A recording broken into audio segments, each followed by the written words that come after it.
నా ప్రజలకి నేను కత్తి ఇవ్వలేదు, ఓటు హక్కు ఇచ్చాను.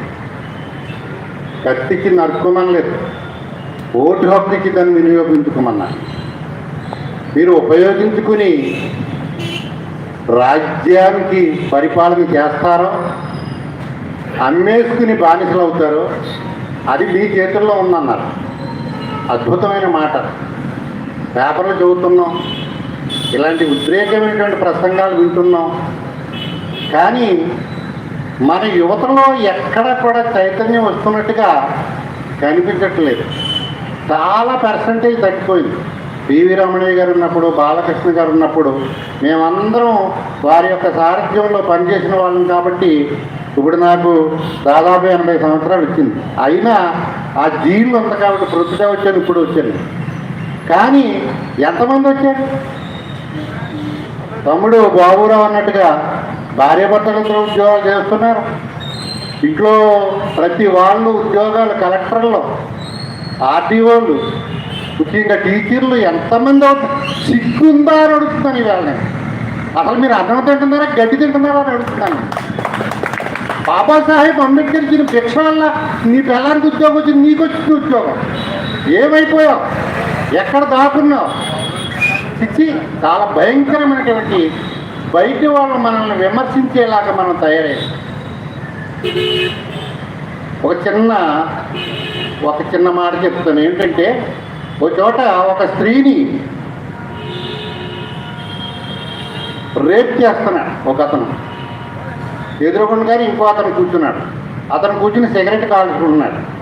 ఆ పక్కన వాళ్ళందరూ, నువ్వు చాలా పెద్దవాడు, ధైర్యవంతుడివి, నీ చేతిలో కత్తి ఇవన్నీ ఉన్నాయి, అతను రేపు చేస్తున్నాడు, ఎల్లవయ్యా, వెళ్ళి కాపాడవయ్యా అంటే అలాగే నవ్వుతున్నాడు, సిగరెట్ కాల్చుకుంటున్నాడు.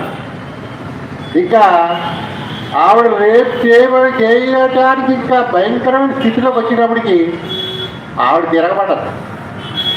అక్కడెక్కడో కర్ర ఉంటే కర్ర కింద కొట్టి తిరగబడదు. అప్పుడు వీడు అన్నాడు, నేను ఎంతకాలం రక్షిస్తానయ్యా వెళ్ళి, వాళ్ళే తయారవ్వాలి.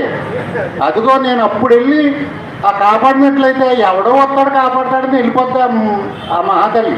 ఇప్పుడు తను కాపాడుకుంది. అదే పరిస్థితి మనది. ఎవరో వస్తారో మనల్ని కాపాడేస్తారో అన్న ఆలోచనతో మన గ్రామాల్లో దుర్మార్గమైనటువంటి ఆలోచనలు ఉన్నాయి.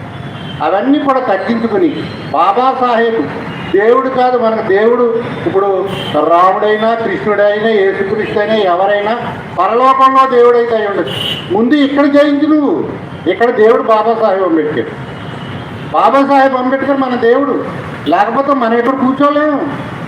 మన నోటికి ముంతా ముట్టుకు తాటేటున్న రోజులు మనకు తెలుసు. అది మన పిల్లలకు కూడా రాకుండా ఉండాలంటే ఈవేళ పెద్దలు చెప్పిన ఆణిముత్యాలు మనం వినాలి. నాకు చాలా నచ్చినటువంటి మాట ఏంటంటే, బాబురావు తమ్ముడు ఒక మాట అన్నాడు, అన్ని పార్టీలు వదిలిపెట్టి ఏదో పార్టీకి మనం అందరం వచ్చేస్తారు. సభాష్, ఎప్పుడో తప్పుడు రావాలి. ఏదో పార్టీ కంటే ఇది మన బాబాసాహెబ్ పెట్టినటువంటి పార్టీలోకి వచ్చేస్తున్నాను అని చెప్పి అద్భుతమైన మాట. ఏనాడో రావాలి. అయితే స్ట్రగుల్ మేక్స్ స్ట్రెంగ్త్. కాబట్టి మనం చాలా బాధలు పడ్డాం, చాలా నరకాలు అనిపించాం. ఇప్పటికీ పల్లెటూరులో మనల్ని చాలా నరకాలు అనుభవిస్తున్నాం. నాయకులు వస్తున్నారు, నాయకులు కూడా మనల్ని నరకం పెడుతున్నారు. మన రిజర్వేషన్లో మన హక్కుని కొంతమంది తీసుకుని వాళ్ళ పాదాలు కడుగుతున్నారు. ఒకసారి ఈ స్టేజ్ మీద ఉన్నటువంటి మేమందరం ఒకసారి ఒక పెద్ద ఆయన దగ్గరికి వెళ్ళాం. మేము 5 గంటలకు వెళ్ళాం. కానీ దానికి ముందే చాలా వర్షంలో చాలా పెద్ద వాళ్ళు ఉన్నారు. వాళ్ళందరూ అయిపోయిన తర్వాత రాత్రి 11 గంటలకి వాళ్ళు ఎక్కడో కూర్చుంటారు, వాళ్ళు రమ్మనండి అన్నారు. ఇది మన దుస్థితి. మన నాయకుల దగ్గర మనకున్న పలుకుబడి.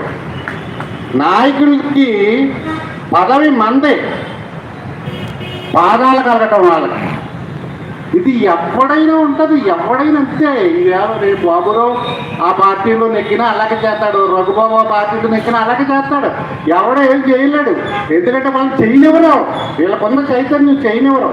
కాబట్టి బాబురావు చెప్పినటువంటిది చాలా అద్భుతమైనటువంటి మాట. ఓ కొడుకు కింద కొద్దాం, మనం మానాభిమానాన్ని మనం కాపాడుకుందాం, మన చైతన్యాన్ని మనం చూపుకుందాం. మనమందరం కూడా ఒక కొడుకు కింద వచ్చినట్లయితే